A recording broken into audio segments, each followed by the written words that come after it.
Hey guys, welcome back to my channel. My name is Gbemi Abiola, and if you're new and it's your first time here, welcome. I'm so glad that you're here. So today I am doing another makeup brands that I don't buy from video.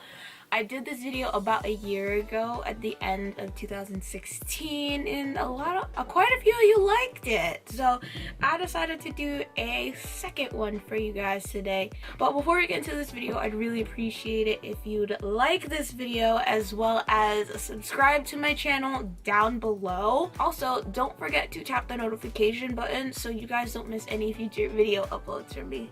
This one isn't going to be as long and as expansive as that one because I had like 10-15 brands on that one. Today I have like 7, 8. So it's going to be a lot shorter than that video. But yeah, I'm doing the second makeup brands I don't buy from video. So if you are interested, please keep on watching. And if you're not, please stop right here. Click out of this video. It's not worth your time and effort. So let's get into it. So the first brand I'm gonna get into, this may or may not be a mini roast, I don't know, but the first brand I'm gonna talk about is It Cosmetics. I will never in a million years buy anything from It Cosmetics. This brand is meant for middle-aged white ladies. This is not POC friendly at all. I'm not ever buying from It Cosmetics, and I'm not interested in ever trying their products because, like I said, they don't go towards women of color at all. They have no more than 7-8 shades for their complexion in each complexion product. Like 7 or 8 shades.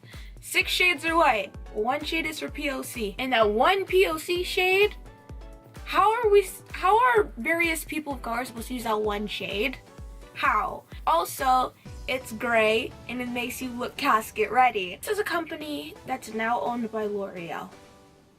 The owner, Jamie Kern-Lima, she sold her company. She is the CEO and founder of It Cosmetics. She sold her company for $1.2 billion, billion with a B, to L'Oreal, a multi-billion-dollar corporation that specializes in personal care and cosmetics. How can you sell your brand to this conglomerate and still be pushing out the same 6-7 shades? Jamie Kern-Lima, I don't know what event or dinner or whatever she was talking at, but she said some pretty hypocritical words. She was preaching all about diversity and being diverse in the makeup industry. I think this was maybe like right before or after Fenty Beauty launched, but she was preaching diversity. I know Jackie Aina, if any of y'all watched her snaps or whatever, she called her out on her BS. How can you promote diversity if your brand isn't diverse in and of itself? You sold your brand, like I just said before, for $1.2 billion to a company.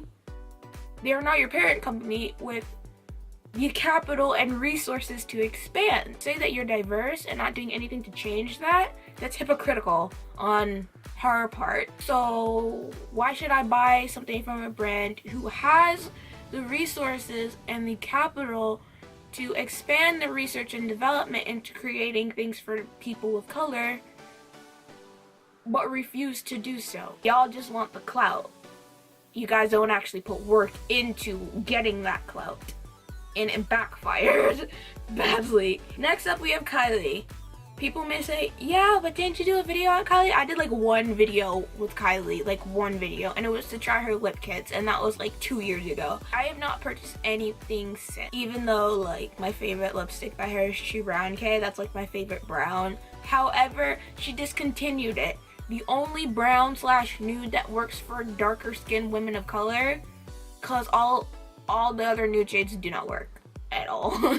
They do not work. They're too light, they're too ash. Her concealers, she released like 30 different concealers and they're all pink. Not everybody is pink. There are people with blue undertones, red undertones, yellow undertones, olive green undertones, like golden undertones. There are people of so many different undertones, and I expect if you're going to release concealers to include those various undertones in the concealers. Lipsticks, her regular lipstick line, I'm not here for it. The packaging on both the concealers and the lipstick look exactly like the Fenty packaging, so she tried to copy Rihanna there, and I'm not for it. Don't get me started on the $360 brushes. Really? Really? $360 for a 16 brush set. That's not even good. Comparing it to Kevyn Aucoin, MAC, Wayne Goss brushes, like, sis, your brushes don't even compare to any of those, okay? They don't even compare to any of those. Those are actually good. Yours aren't good because from what I've seen on bigger YouTubers platforms, as well as the people who were stupid enough to buy those brushes, they fall apart. They completely, literally disintegrate on your face as you use them. They're poor quality, and I don't see the point. And I saw so many brands like literally just shading her because of the brush set, like BH Cosmetics. I could dead go and buy a 36-piece brush set for less than $50 at BH Cosmetics. Wet n Wild, you can buy their chrome brushes for less money on their website. The whole entire thing for like $30. It's no more than $50. You can buy the entire brush set online. Like, there are reasonable alternatives that you can buy instead of paying $360 for a mediocre brush set. Right up, we have Kim's brand, KKW Beauty. I will never buy from Kim. It's rose gold, and I kind of like that aesthetic. That's a really pretty aesthetic. The products, however, I cannot get into it. Number one, the contour sticks. You get so little product, and you're paying like $60 for one. Contour powder kits, those are like $50 a pop if you include shipping. That may not even include shipping. I don't know, that's $50 a pop, and they don't even go dark enough. The highlighters and lip glosses that she came out with, I've seen colors on the market that are more pigmented. I've seen other highlighters that are better that you can purchase for less money, so it makes no sense to buy them. Lip glosses, there are comparable lip glosses on the market too. She's also coming out with concealers. I don't know if you heard, but those look like trash to me. Like, Kim doesn't really talk about her products unless it's right before a launch, and she starts putting all her stuff on her face just to hype up the product that's coming out. Fourth, this brand. This brand is just like, okay, yeah, nobody's buying from this brand, and it's Cookie and Cosmetics. And the reason why I'm not buying from Cookie and Cosmetics afterward, because John Cookian is a psychopath. He's literally a psychopath and a sociopath. There's something wrong with him. There's something wrong with him morally and ethically. There's something wrong in his head. And also, I've seen a lot of people get allergic reactions based off with his things. Like, they purchased it, and then they put it on and they gave him allergic reactions. And he says he makes them at home. No, I'm pretty sure that's some AliExpress type nonsense, because with AliExpress makeup or bootleg makeup, people tend to have more allergic reactions of that kind of nature. With regular cosmetics, people really don't unless they're sensitive to a specific ingredient, and they're usually sensitive to like bismuth oxychloride or something like that, titanium dioxide, talc. It's usually like things that are used for basic, or it's just the fragrance. That's what people are allergic to. Like, if every single person I've seen are getting allergic reactions just from using his makeup, just putting it on once, immediately on their eyes, their skin is burning, their eyes are burning, their lips are burning. I'm not putting that on my face. I'm not risking my health over that. So next up is Ofra Cosmetics. With Ofra, I'm tired of seeing a coupon code for Ofra shoved down my throat all the time. The issue with Kim Tai that happened last year, I felt so bad for her. It shows the integrity of the brand and how they treat people that they collaborate with and how they use people. That's not very professional in and of itself. So I don't think the packaging is well done. It's cheap. I had the Rodeo Drive highlighter. I bought it in 2016, end of 2016. I had it for a week. I was cleaning out / rearranging my makeup in my dorm room, and I held it and it slipped out of my fingers from a foot high, dropped and completely disintegrated on my dorm room floor. The packaging and the highlighter itself. If I'm paying almost $40 for a highlighter, I'm going to expect the packaging to be A1, but it's not. Why should I buy from a brand whose packaging is not stable? That's why there are drop tests.